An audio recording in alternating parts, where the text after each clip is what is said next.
Gahugu gatoyi, gahugu kaniniya, warapfunywe ntiwapfuye, waragowe ntiwapfuye. Présenter le film à Kigali, c'est beaucoup de joie, c'est beaucoup de bonheur. Surtout de pouvoir partager le film, le résultat avec les équipes, donc que ce soit les techniciens ou les acteurs.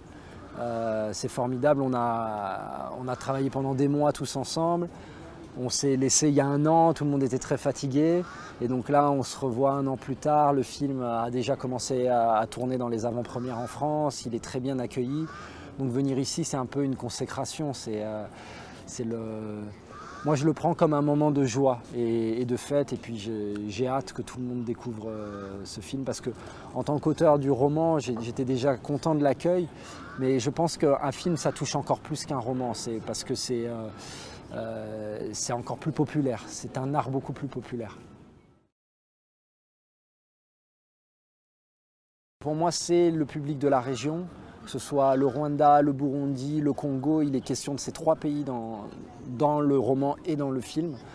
Donc moi, mon attente, ce serait que les gens se reconnaissent. Parce que je trouve que c'est toujours très triste quand les gens se voient représentés au cinéma mais ne se reconnaissent pas. Là par exemple on est à l'hôtel des 1000 collines.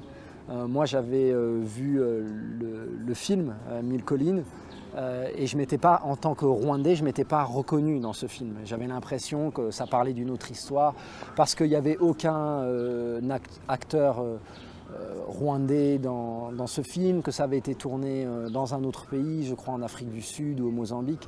Donc il y a quelque chose de distant et j'ai envie que les Rwandais, les Burundais, lorsqu'ils voient Petit Pays, ils se disent « Ah, ça parle de nous, c'est notre histoire. Enfin, le cinéma parle de nous, par nous. » Voilà, de nous et par nous, parce que c'est nous-mêmes qui nous mettons à l'écran.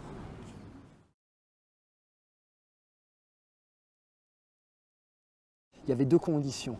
Il fallait déjà que le film soit tourné dans la région. C'était impossible de le tourner dans un autre pays d'Afrique parce qu'il y a par exemple tout le travail sur la langue.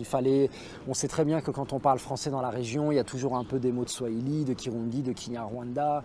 Et moi je voulais aussi que les acteurs connaissent ça. Donc il fallait tourner dans la région et il fallait aussi que le réalisateur avec lequel j'allais travailler ait une connaissance profonde et respecte non seulement l'histoire, la petite histoire du roman, c'est-à-dire Gabriel, son père, sa mère, sa sœur, ses copains, mais aussi la grande histoire, c'est-à-dire le contexte historique, le contexte sociologique, parce que s'il n'y avait pas de connaissance de ça, il n'y avait plus de profondeur dans l'histoire. Donc c'était comme si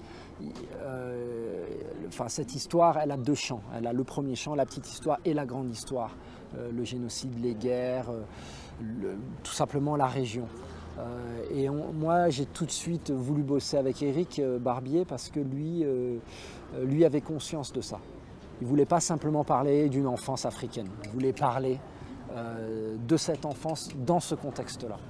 Je sais qu'il y a des romanciers qui refusent qu'on adapte leur roman au cinéma. Pour moi, c'était important parce qu'on est une région qui n'existe pas vraiment dans le cinéma ou dans l'imaginaire mondial. Et donc, tout de suite, quand ma maison d'édition m'a dit « Ah, il y a beaucoup de productions de cinéma qui sont intéressées », j'ai dit « Super, il faut qu'on rencontre les gens et qu'on essaye d'aller au bout de ce projet-là. » Parce que l'impact est important, quoi. Dire son histoire, raconter son histoire, exister, pas comme une statistique ou comme une ligne dans les journaux, mais exister avec nos émotions, notre chair, nos amours, nos amitiés. C'est ça qu'une histoire comme ça peut transmettre. Mon conseil, c'est de ne pas hésiter à se raconter soi. C'est-à-dire que on peut souvent entendre un discours comme quoi l'Afrique c'est pas vendeur ou que les histoires de la région ne vont pas intéresser à l'extérieur. Et moi, ce que m'a prouvé mon roman, c'est que c'est l'inverse. C'est-à-dire que pour toucher à l'universel, il faut réussir à savoir parler de soi. Et donc c'est en racontant nos histoires, mais ça peut être des histoires voilà, de guerre, d'exil, mais ça peut être aussi des histoires plus infimes, simplement d'une relation amoureuse, d'une relation entre un père, ses filles, une mère, ses tantes, peu importe. Et c'est ça, parler de soi, directement de soi, avec sa propre langue, avec ses habitudes, avec sa gestuelle.